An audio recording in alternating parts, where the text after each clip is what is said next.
იუსტიციის სამინისტრომ კერძო არბიტრაჟებთან დაკავშირებით საკანონმდებლო ცვლილებათა პაკეტის მოსამზადებლად საკონსულტაციო ჯგუფი ჩამოაყალიბა, რომლის შემადგენლობაშიც ბიზნესისა და სხვა დაინტერესებულ მხარეთა წარმომადგენლები შევლენ.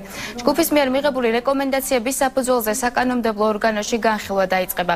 ამავდროულად ხელისუფლებას არბიტრაჟთან დაკავშირებულ საკანონმდებლო რეგულაციებზე შემუშავებულ ინიციატივებს ბიზნეს ასოციაციაც თავაზობს, რომელიც კერძო არბიტრაჟის ინსტიტუტის განვითარებასთან დაკავშირებით თავის დაინტერესებას გამოხატავს. დღეს არბიტრაჟის განვითარების საკითხებზე საერთაშორისო კონფერენციაზე მხარეები ევროპის საარბიტრაჟო პალატის წარმომადგენლებთან ერთად მსჯელობდნენ. კონფერენციას ბიზნესმენებთან ერთად პარლამენტისა და იუსტიციის სამინისტროს წარმომადგენლებიც ესწრებოდნენ. და ეს მე ვთვლი, რომ არის ჯანსაღმას გაუშვისებდეს.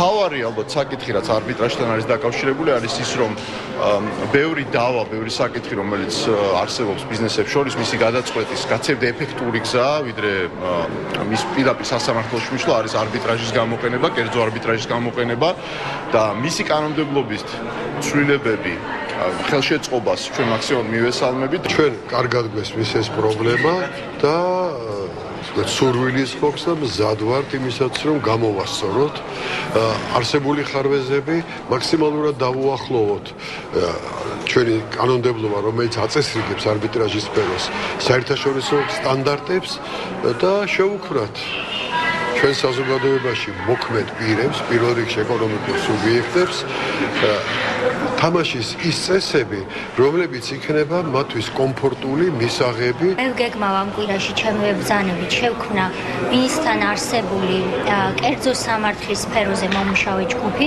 და ვიწვევ ყველა დაინტერესებულ პირს, მათ შორის არბიტრაჟის რეფორმაზე იმუშაოს ჩვენთან ერთად, რომ პარლამენტის წინაშე წავდგეთ ყველანი ერთიანი, შეჯერებული და ქვეყნისთვის სასიკეთო პოზიციით. როდესაც არსებობს რაღაცა მექანიზმზე მოთხოვნილება, აუცილებლად ამის საპასუხოს შეიქმნება დროთა განმავლობაში კვალიფიციური მოსამართლეებიც და ასე ვთქვათ, კარგი რეპუტაციის მქონე ორგანიზაციებიც.